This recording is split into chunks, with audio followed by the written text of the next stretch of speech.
Hello children, today we are reading Mr. Messy, which is one of my favourite stories from the complete collection of Mr. Men books by Roger Hargreaves.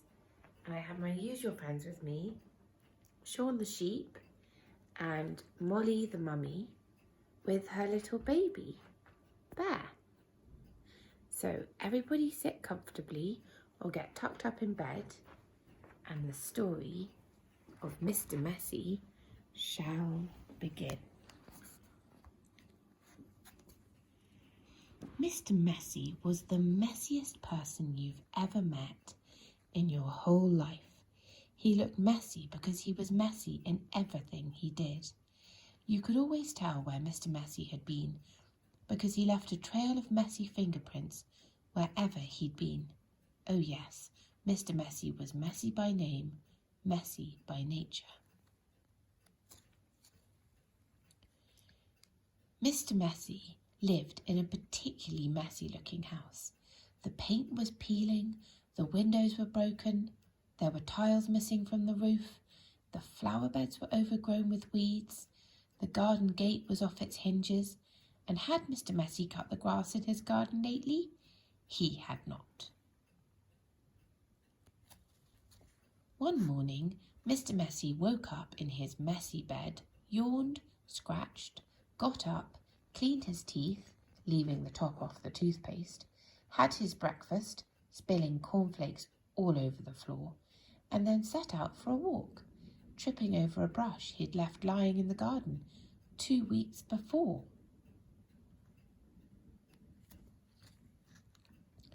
There was a wood behind Mr. Messy's messy house with the messy garden, and that's where he went for his walk. It was a particularly large wood with lots and lots of trees, and it took Mr. Messy a long time to walk through it, but he didn't really mind because he felt like walking that morning, so he walked and walked right through the wood until he came to the other side. And do you know what he found on the other side of the wood?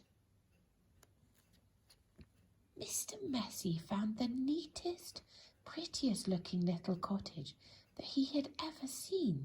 It had a lovely little garden with a stream running through the middle of it. There was a man in the garden clipping the hedge. He looked up as Mr. Messy approached. "Good morning, I'm Mr. Messy," said Mr. Messy. "I can see that," replied the man, looking him up and down. "I'm Mr. Tidy."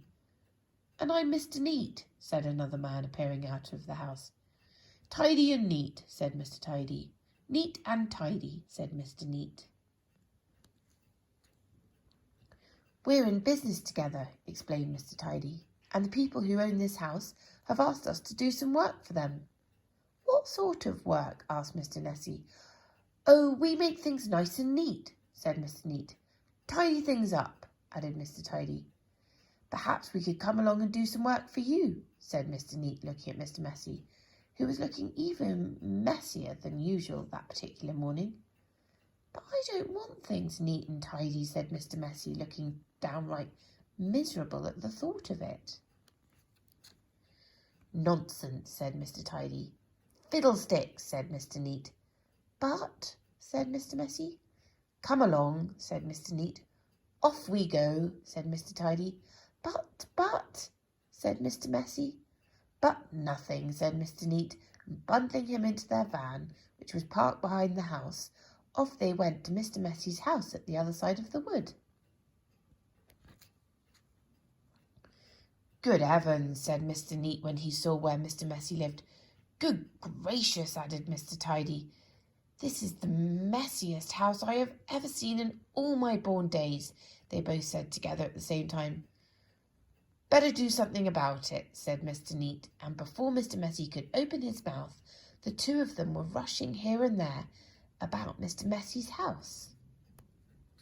Mr. Neat hoed and mowed and pruned and snipped and clipped and cleared and dug and made the garden look neater than it had ever looked before. Mr. Tidy cleaned and trimmed and rubbed and painted and mended and made the outside of Mr. Messy's house look tidier than it had ever looked before. Then they both went inside the house, Good heavens, said Mr. Neat for the second time that morning. Good gracious, said Mr. Tidy for the second time that morning. And then they set about cleaning the house from top to bottom. They brushed and swept and polished and scrubbed and made the inside of the house look neater and tidier than it had ever looked before. There we are, said Mr. Tidy. All finished, said Mr. Neat. Tidy and neat, said Mr. Tidy. Neat and tidy, said Mr. Neat. Mr. Messy just didn't know what to say.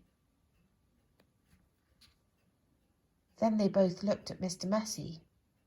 Are you thinking what I'm thinking? Mr. Neat said to Mr. Tidy. Precisely, replied Mr. Tidy.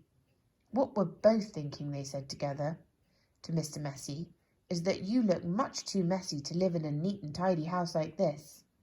But, said Mr. Messy. But whatever Mr. Messy said was no use, and Mr. Neat and Mr. Tidy whisked him off to the bathroom upstairs.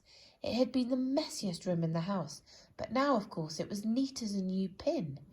Then Mr. Neat got hold of one of Mr. Messy's arms, and Mr. Tidy got hold of the other arm, and they picked him up and put him straight into the bath. Mr. Messy wasn't used to having baths. Mr. Neat and Mr. Tidy washed and brushed and cleaned and scrubbed and combed Mr. Messy until he didn't look like Mr. Messy at all. In fact, he looked the opposite of messy. He looked at himself in the mirror. You know what I'm going to have to do now, he said in a rather fierce voice. Mr. Neat and Mr. Tidy looked worried. What are you going to have to do? They asked Mr. Messy. I'm going to have to change my name, said Mr. Messy. And then he chuckled. And Mr. Neat and Mr. Tidy chuckled. And then Mr. Messy laughed. And Mr. Neat and Mr. Tidy laughed. And then they all laughed together and became the best of friends. And that really is the end of the story, except to say that if you're a messy sort of person, you might have a visit from two people. And you know what they are called, don't you? That's the end of the story today, children. Tomorrow, book 9, is Mr. Topsy-Turvy. So I'll see you tomorrow.